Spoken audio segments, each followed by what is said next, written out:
What follows is a very long list of forbidden sexual relationships. Rambam, besides bringing the forbidden relationships in the Sefer Mitzvot, Mitzvah Shinun Gimel,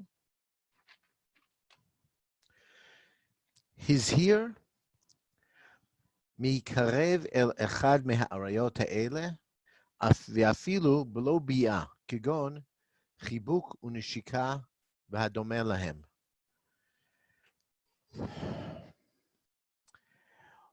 Rambam is telling us, this is halacha. It's not just Rambam, but what Rambam is doing here is elevating the halacha to the level of a separate mitzvah d'oraita in and of itself, that not only are there forbidden relationships forbidden, but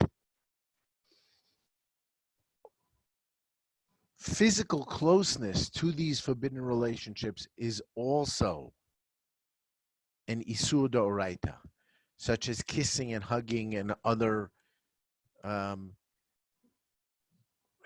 semi-sexual physical contact with any of the arayot. Rambam here has a very long entry, and we need to look at it. Okay, חיבוק ונשיקה והדומה לה מן הפעולות הזרות, והוא אמרו באזהרה מזה, איש איש אל כל שאר בשרו לא תקרבו לגלות ערווה. כאילו יאמר, לא תקרבו שום קירוב שיבוא לגלות ערווה. It's as if the pasuk says, don't come close to doing anything that might lead you down the path towards a forbidden sexual relationship. Rambam's language in the Mishnah Torah is even stronger in that he brings that any physical contact that any physical contact with a forbidden partner that brings physical pleasure, is the way he words it over there, is forbidden. And then Rambam quotes a Sifri, the Medrash Halacha, v'lashon Sifri, lo tikruvu legalot erva, ein li ela shelo yigale, minayin shelo yikrav. I understand that the actual sexual acts are forbidden, but coming close. Talmud lomar ve'lisha b'nidat tumata lo tikrav. The Sifri is going to have three separate clauses to this Medrash Halacha. The first we learn from a Nida. With a Nida, it says very specifically, ve'lisha b'nidat tumata lo tikrav. Okay. Ein li elinida, shehu beval tikrav, v'chol tigala minayin l'chol arayot, shein b'chol beval tikvu uval tiglu, tamud lomar lo tikvu legalot. So the first proof was from the overt pasuk about the nida. Then we have another pasuk that says lo tikrav, about the nida. So first we know that you're not allowed to have relationships with a nida. Then it's lo tikrav. So now we know that you need to keep a distance, and these are the harchakot that all of us are familiar with when the woman is a nida, that there are all sorts of distancing things we do. We don't pass things, we don't share chairs, we don't share beds, and all sorts of things like that. And then here comes the connection, the sort of Gzeira Shava, that lo tikruvu legalot v'sham amaru v'nichvetu nefashot ha'osot ma tamud lomar lefi shneimar lo tikruvu yiyu chayavim kareit al kriva tamud lomar ha'osot v'lo ha'krivot. So then the third clause of the Sifri is to create the analogy between all the arayot, all the incestual forbidden relationships, and the nida. So the harchakot of the nida are applied to all the arayot. But as we see, they're all derived. They're both derived independently. There's a separate pasuk that seems to be talking about the harchakot for arayot, and there's a pasuk that says that there are harchakot for nida. So what is the Sifri doing here? And more importantly, and I think that's what I want to discuss tonight, why are they listed as a lav? Let's think about that for a second. Why? I'm not saying that they're not forbidden. Of course they're forbidden. But why should they be listed as a separate lav? If it is forbidden to engage in an incestuous relationship with any one of the people on that list, why do I need a separate isur d'oraita? That's number one. That's the first question. And then we have a second question. Why has the Rambam here brought them together? Why has Rambam in one halacha put the harchakot of the nida and the arayot into one halacha, being that the Sifri that he seems to be basing himself on has separate derivations for the nida and for the arayot? I think through exploring the issues here, I would like to emphasize what we're doing tonight is not halacha l'maaseh. Halacha l'maaseh, all the harchakot are forbidden. What I want to engage in here is a little bit of the methodology of the Rambam and the Ramban to understand how the Torah, if we could say, how the Torah thinks, how the Torah wants us to behave and why. And we're going to unlayer it to see what's going on. So to summarize the opening, Rambam brings the harchakot of nida based on the Sifri to prove harchakot as well for the arayot, and claims that they are a completely separate mitzvah. The forbidden relationships are forbidden, and being physically close, hugging and kissing to any of the forbidden relationships is also a separate, independent isur d'oraita. Okay, that's what we've gotten so far. Ramban, in his Hasagot to the Rambam Sefer Mitzvot, has a very, very long essay disagreeing with absolutely everything Rambam said here. And I want to look at that.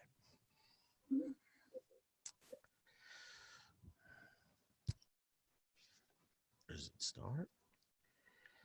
Okay. First of all, I'm not going to do it in the order that the Ramban does it because it's a very, very long essay. And what I want to do is paraphrase and get to the heart of the matter. The first thing that Ramban wants to point out, Rambam's proof was ish el kol she'er b'saro lo tikruvu legalot erva. He's clearly understanding the word tikruvu like we do in modern Hebrew. It means to come close. Lo tikruvu legalot erva. Says Ramban, it's quite obvious to Ramban, and he brings pasuk after pasuk after pasuk to prove his point. I'm not going to quote them all at you. That the verb al tikruvu legalot erva, al tikrav legalot erva, should not be understood literally the way we would in modern Hebrew to mean coming close, but rather it's a euphemism for the sexual relationship itself. Well, that changes the whole story. Remember, we're not talking about halacha l'maaseh. Halacha l'maaseh, we keep our distances, and that's in the end. Ramban's, of course, also going to agree that it's forbidden. But Ramban is arguing that in the context of the pasuk, ish el kol she'er b'saro lo tikruvu legalot erva, doesn't mean keep your distance. It means do not engage in forbidden sexual relationships, because karev is a euphemism for sexual relationships. So first of all, he's rejecting the Rambam's halacha out of hand, and in doing so, he's also rejecting the Sifri. We're going to go back to why he rejects the Sifri and how he justifies doing that. We'll get to that later. His second point. Okay, so first of all, so Ramban is holding that he's not holding the Sifri, the Medrash Halacha, literally. He's saying it is a asmachta ba'alma. It's not a true derivation of Halacha. And we'll get to his proof for that later. So what's Ramban's solution? He gives two answers. First, he says that the harchakot for the nida and for the arayot are a din d'Rabbanan. Okay? He's not suggesting they're permitted, but he's arguing they're a din d'Rabbanan, that to prevent us from sinning. But that's a long cry from making it a din d'oraita like the Rambam does in his Sefer Mitzvot. He offers a second argument, which is compelling in its own right. I hinted at it earlier. Let's say, according to Ramban, that the harchakot of the arayot really are a din d'oraita. No problem. So they're a din d'oraita. That's not a good enough reason to list them as a separate mitzvah d'oraita. They're forbidden. They're forbidden on a d'oraita level. That's not a good, that doesn't make them an independent mitzvah. And Rambam is going to give a couple of examples that will make the point. And I think conceptually it's very important for us to understand. Where Ramban is suggesting that the laws of the harchakot, well, he's suggesting we need to understand all the harchakot, all the siyagim, all the gederot, all the halachot that Chazal created to prevent us from sinning, and we have so many of them. Every lav in the Torah has some sort of harchaka to keep us from doing it, or maybe not every, but a whole lot. And we have to ask ourselves, this is a conceptual question. What is the nature of these siyagim? I'll explain what I mean. This would be a whole lot better if we were together and we're having a discussion, but we're not. What do we mean by saying that the siyagim, what is their nature? Are they forbidden because we're trying to avoid getting into trouble? They're preventing slippery slopes into sin? Or, just as compelling, we could argue that the siyagim lahalacha are because the very things that the Torah is pushing us away from are offensive, obnoxious, and that's why God has forbidden them. I'll just throw an example. It is forbidden to eat pork. Everyone nod and say yes. Okay? If we eat a chatzi shiur, and this is not me, this is Ramban. Chatzi shiur of something that is forbidden. We don't punish you for it. That's principle of halacha. Rabbi Yochanan says, chatzi shiur asur min Torah. But why is chatzi shiur asur min Torah? Is chatzi shiur asur min Torah because the item in question is so obnoxious that even a small amount is asur d'oraita? We just don't punish you until you get to a full kazayit? Or are we looking to prevent you, in the words of Rabbi Yochanan himself in Masechet Yomah, kevan dechazi latzterufe? They combine. In other words, half a shiur and another half a shiur is a shiur. So by eating half a shiur of chaylev, half a kazayit of chaylev is halfway to being an isur d'oraita. So is this a slippery slope argument, or is it it's obnoxious to God argument? And again, there's a huge nafkamina l'halacha, which we will eventually get to. So Ramban is suggesting, let me give a couple of examples of how this plays out in normative halacha. I just wrote this down off the top of my head. So I just mentioned chelev, but any other machal asur, whether it's eating pork or eating the forbidden fats. Chatzi shiur, if you eat half a gezayit of chelev, you won't get malkot. You don't have to bring a korban chatat, but it's still a suman HaTorah. Why? Because God does not want us eating pork. God does not want us eating chelev. That's one explanation. The other explanation is because you're halfway there to doing the sin itself. Another half kizayit, which isn't a whole lot, and boom, you're over on a din d'oraita. Let's look at eating on Yom Kippurim. Unfortunately, many people are in a situation where they're incapable medically of fasting on Yom Kippurim. So we have them eat or drink b'shiurim. Perfectly good Jews who very much want to keep the mitzvah of Yom Kippur, but they can't for medical reasons. So we have them drink less than a shiur.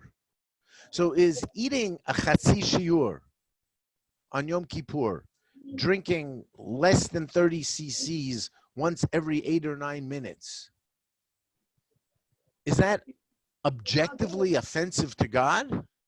Or the reason why chatzi shiur, we'd say chatzi shiur is a surah Torah, is it because it's not punishable? Or is it because it's objectively offensive? We'll get to an example right now where Rabbi Yochanan himself agrees that the chatzi shiur is not forbidden. And this opens the door to another conceptual idea. There's chatzi shiur and chatzi ma'aseh. Rabbi Yochanan himself agrees that everyone agrees, carrying 4 amot b'rshut rabim is the isur of hotza'ah and Shabbat. It's an isur d'oraita. Even Rabbi Yochanan agrees that carrying 2 amot b'rshut rabim is not an isur d'oraita. Well, why not? Carrying 2 amot in b'rshut rabim is basically nothing, even according to Rabbi Yochanan. Why should that be so? Shouldn't chatzi shiur be asur min Torah? But it's not really chatzi shiur. It's a chatzi ma'aseh. And a chatzi ma'aseh is basically nothing. I'll give an example. Making knots. We're not allowed to kosher, the malacha of kosher, we're not allowed to make knots on Shabbat. Does that mean we can't wear shoes on Shabbat? No, it does not mean that. Does God objectively disdain knots? Is there something obnoxious about knots? Clearly not. So what is the isur of kosher on Shabbat?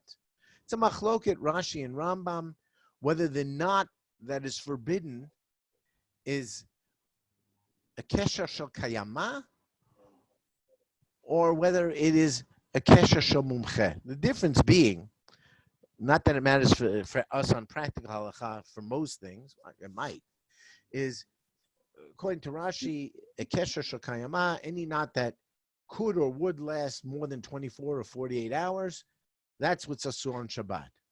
A knot that is intended to not be longer than 24 hours, you're allowed to make on Shabbat. So yes, you're allowed to tie your shoes, but you're not allowed to tie your shoes in such a way that they will stay knotted for a long time, especially if you intend it that way.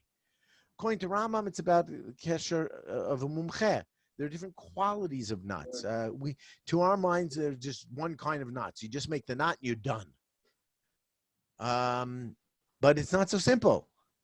There are many different kinds of knots, many different qualities of knots.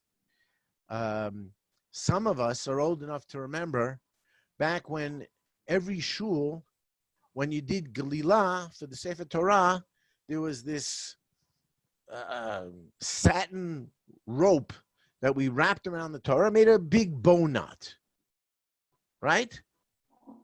Is that halfway to being an Isur D'Oraita? No, it is not. Everyone agrees you're allowed to do that. Now we're very fancy. We have elastic and clips and Velcros. But back then, we had this thing that we made a knot. And I don't recall anyone refusing to get Galila on Shabbat because they would have to make a knot. Everyone knew that that kind of knot's acceptable, except embroiders, where they had wimples. And probably none of you know what that is. On the other hand, I never tie my shoes, not because I'm being makpid on Shabbat. All of you old people, that includes me, should definitely get these elastic shoelaces that I got. I put them in, tie the knot really, really good, very professional knot, and they stay knotted forever, and I put on and take off my shoes without touching the laces.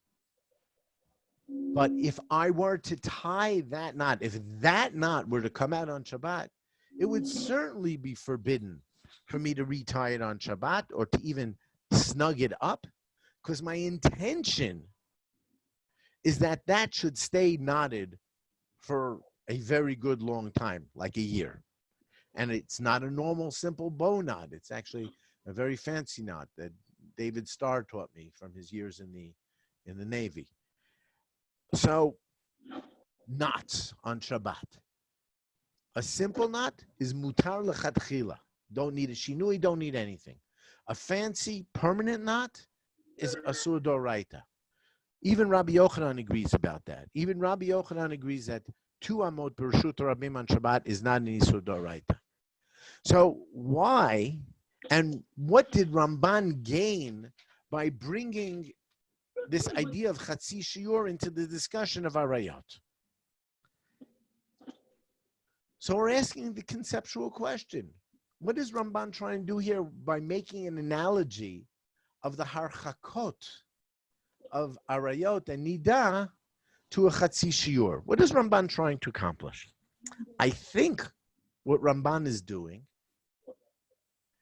is he's definitely making, I think, both arguments. And we have to work through his proofs to see what he's doing. He's saying, first of all, let's agree that the arayot are objectively obnoxious. They're objectively things that God finds disgusting. Toevot is the word that the Torah uses. The arayot are toevot. So doing half of a toeva is a toeva. Doing half of a knot is not a toeva. Doing half of a hautzah on Shabbat is not a toeva. But doing half of arayot, that is definitely something that we should be avoiding on objective grounds. But there's also the slippery slope argument.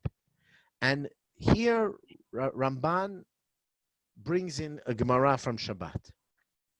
And I said I would get back to why the Ramban and how the Ramban rejects the Sifri. Ramban rejects the Sifri based on the Gemara in Shabbat Yud Gimel Amud Aleph, where Rav Pidat is arguing Rabbi Yossi and the Chachamim about the halachic status of a couple. The wife is nida. They are going to sleep. They are both fully dressed, but they're going to sleep in a single bed. Is that forbidden or not? Is this a violation of the harchaka?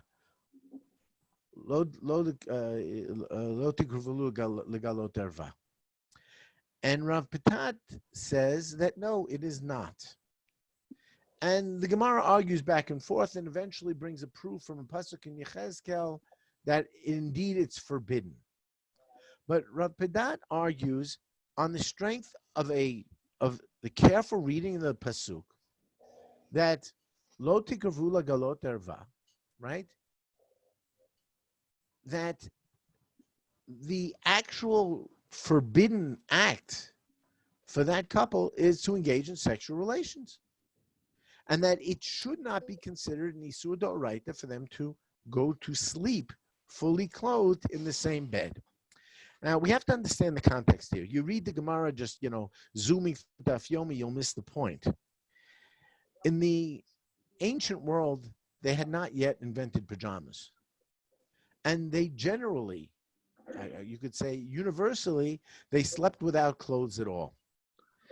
And here the Gemara is asking very specifically about this couple who are dressed in clothing when going to sleep. And what Ramban is trying to argue here is that, or more accurately, Rav Padat, that the fact that they're wearing clothes is enough of a heker.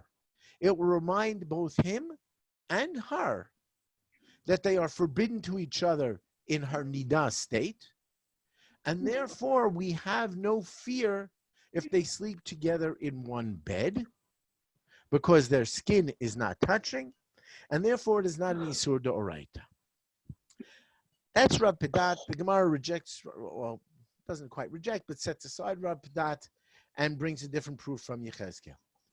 Ramban comes in and says something very important.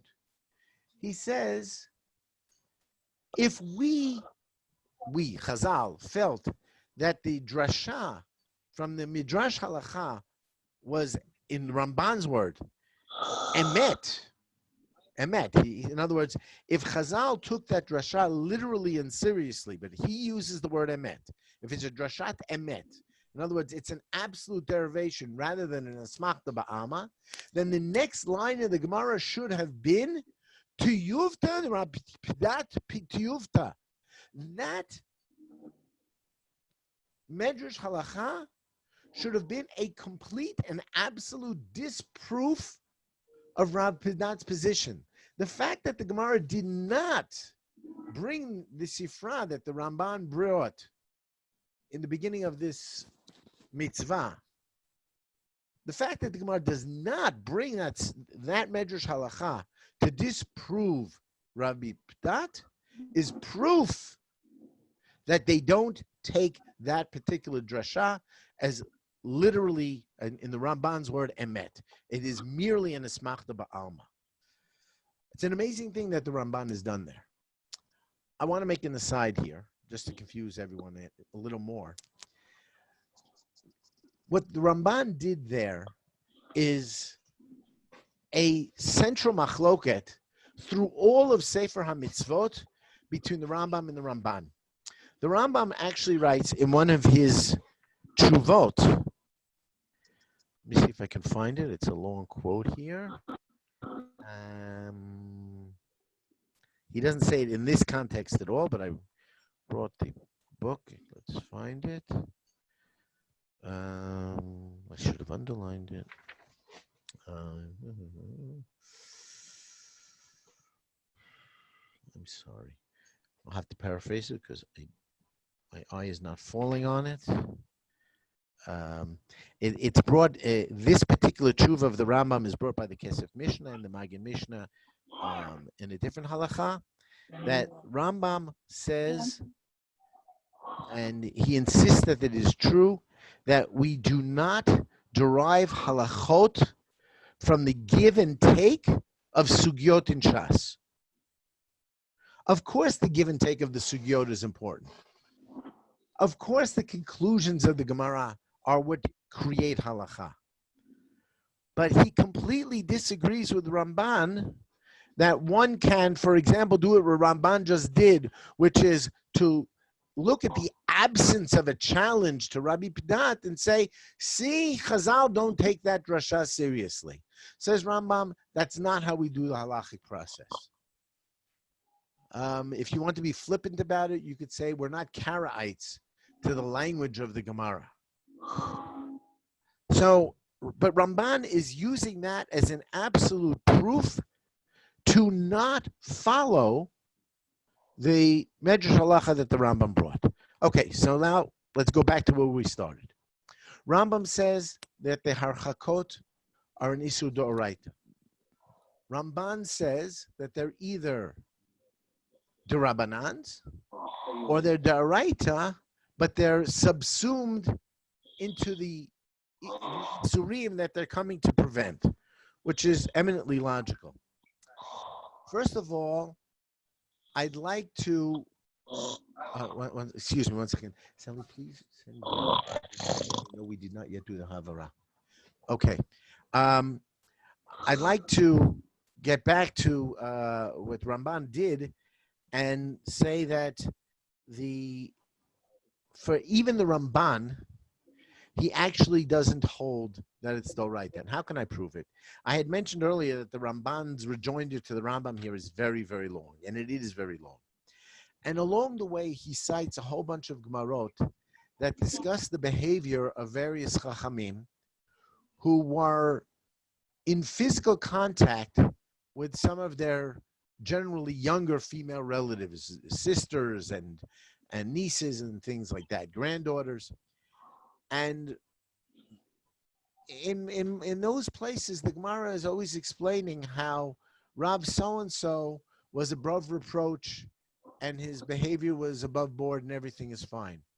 Says Ramban, quite accurately, challenging his own position that this might actually be a din d'oraita, says Ramban, if this was an isur d'oraita, again, he's challenging Rambam, if these harchakot were an isur d'oraita, how could these various rabbanim, upstanding rabbanim, allow themselves to kiss their sisters or their nieces or their granddaughters and hug them and all these other things? If it was an isur d'oraita, there's no latitude for flexibility.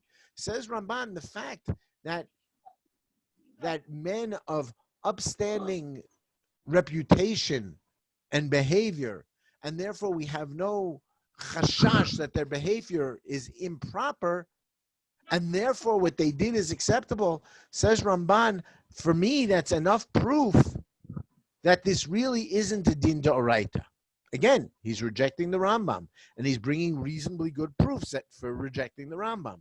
So his argument is that it's, first of all, it's a din d'Rabbanan.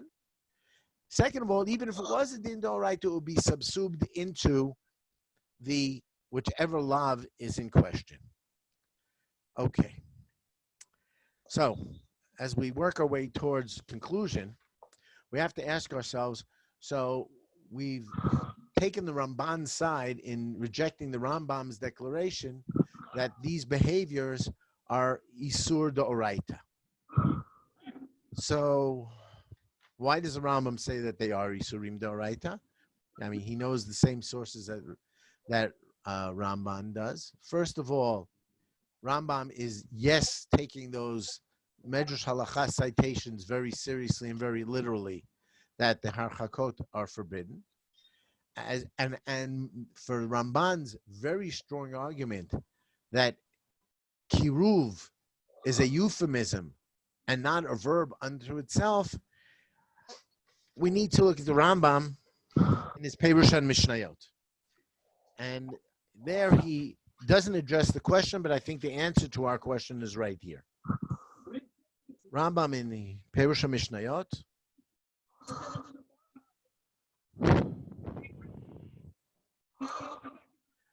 כל המצחק עם החמנרות והשחוק עם והקריצה בעין לשם תענוג, כל זה אסור ועושה אותם חייב עליהם מכות.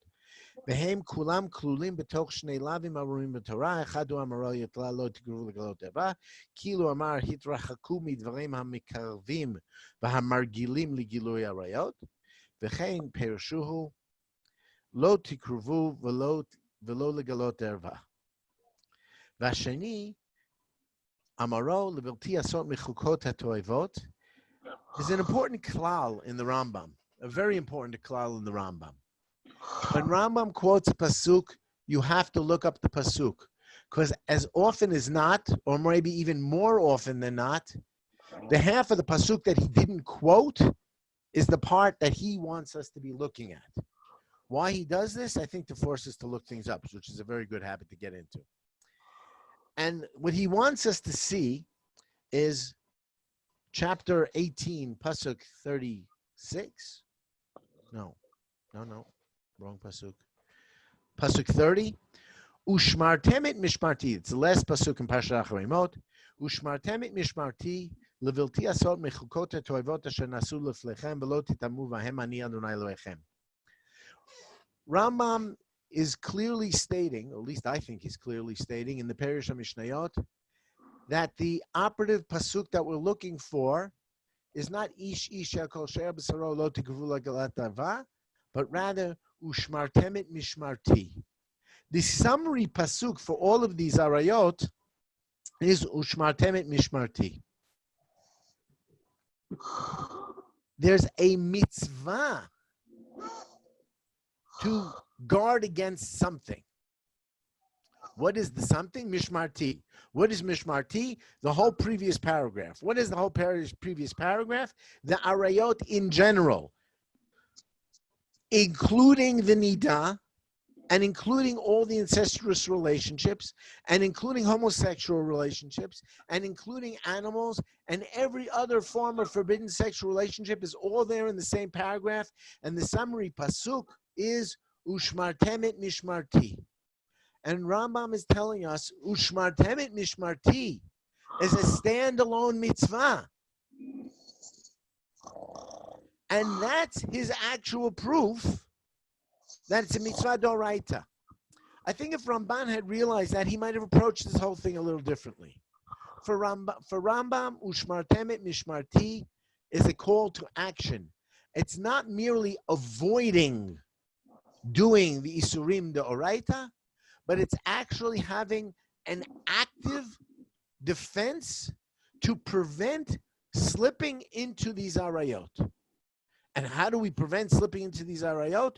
Ushmartemet mishmarti, as Rambam says, it's a separate mitzvah deoraita to avoid the arayot, to the extent that in both his Parish Mishnayot and his Mishnah Torah and the Yad Chazakah, that it includes hugging and kissing and even making hand actions and winking and all sorts of sexually provocative or sexually suggestive behaviors that are completely and totally common in our modern society, going over to all sorts of relatives and strangers, eshet ish, hugging and dancing, and all sorts of physical contact that, says Rambam, a violation of Ushmartemet Mishmarti.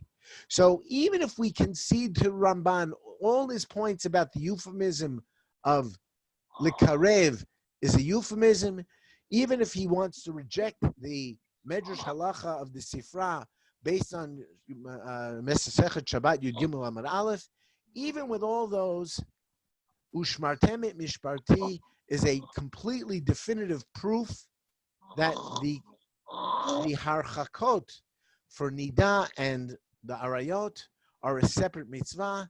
And I think in our society, maybe less so than maybe in American society, but still in our society, the taboo against these forbidden contacts is eroding and is considered in some circles completely normal to hug and to have all sorts of physical contact with people with whom we are not permitted to have physical contact. And for Rambam, this is an Isur D'Oraita. And in the Yad, if we had a Sanhedrin, these people would be Chayav Malkot, and they'd be Asur Pasul Edut, and everything that comes with it.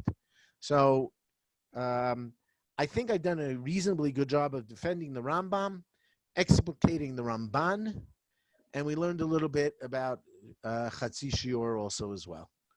Erev Tov. Questions? You have questions? Oh, Sally says I should allow questions. Okay. Okay, no questions. Withdrawn. Okay, Sally says you can email me questions afterwards. That doesn't mean I'll answer them, but you can, if you're shy. Okay, fine. And if you're not shy, you can't email. Erev Tov.